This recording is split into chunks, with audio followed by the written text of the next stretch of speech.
Maybe it's just me, I don't know, but everybody seems to obsess over stockfish. Personally, I don't care about stockfish. I'm not stockfish, I'm not playing stockfish. You know, I'm a club player, I'm playing other club players, and it's about making practical decisions at the chessboard rather than trying to find the best move.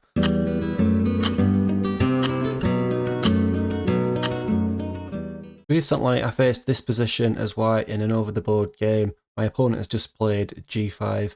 Bishop e5 looked to be the best move. I had to think about these moves, and I just thought, I don't need to do that. I just pick up the bishop, play bishop e3, put the ball back in my opponent's court. But a real game of chess, it's not a chess puzzle. Right, and if we can make 40 to 50 pretty good, okay moves, non-blunders, non-bad mistakes, we're probably going to win the chess game. 40 to 50, perhaps I was being a bit optimistic. I will be happy with 10. But let's have a look at what stronger chess players do. From my own experiences, stronger chess players tend to have the habit to do 3 things in particular in this area in practical chess.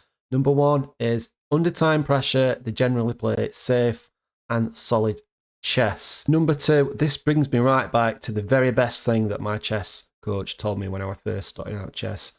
And he said this, he said, always try and create problems for your opponent. Select moves which open positions up rather than close them down. So what he means by that, and in this particular case, what I'm taking by that is, rather than playing captures or threats, that just limits your opponent's responses, right? You take a piece, they're going to have limited options. But by playing open-ended moves, simple moves, developing moves, you know, improving moves, you're just pushing that position back onto your opponent, a little bit like that move at the start of the video. The third piece of advice I've got from Grandmaster David Norwood, and it's about not playing committal moves, not necessarily panicking and throwing the pawns forward against the king and creating permanent weaknesses, or exchanging pieces, exchange the queens. You can't take these sorts of moves back. Instead, play non-committal moves and you'll let your opponent make the blunders. Right, get yourself a cup of coffee, let's look at some proper examples and see all that in action.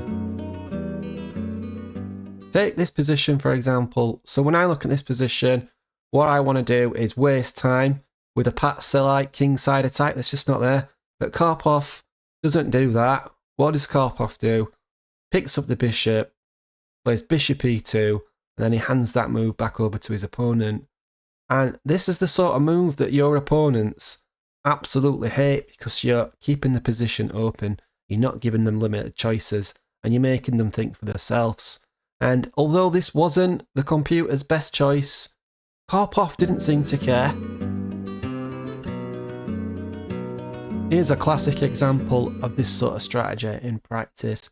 White's got the more active pieces, the better centre control, but it's a late middle game position and the pressure is on in terms of the clock. But instead of trying to push that advantage, what Kappa does is he repeats the position, keeps things safe, keeps things under control, and allows Lasker to then blunder in time pressure. And Kappa goes on to win the game. Everything we've covered so far assumes roughly equal material with one or more parties low on time. But what if you're losing?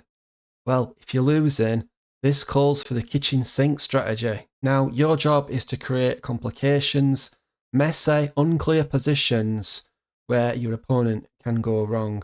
Sacrifices, threats, the kitchen sink, anything that makes them think harder, burn time on the clock, and makes them feel uncomfortable. Now, how crazy you go depends on how bad the position is, but ideally we want to keep material on the board and we want to try and stir things up tactically. Top club players don't play the best moves the majority of times. We don't need to stress over it. We just need to play practical chess most of the time, safe, solid chess, but mix it up if we start losing chess games. With my game the other day, I went with strategy number 1, played a practical chess decision, cut down on calculations, played bishop e3. My opponent got into terrible time pressure, blundered, and I won the game. Yeah, Stockfish hated it. So what?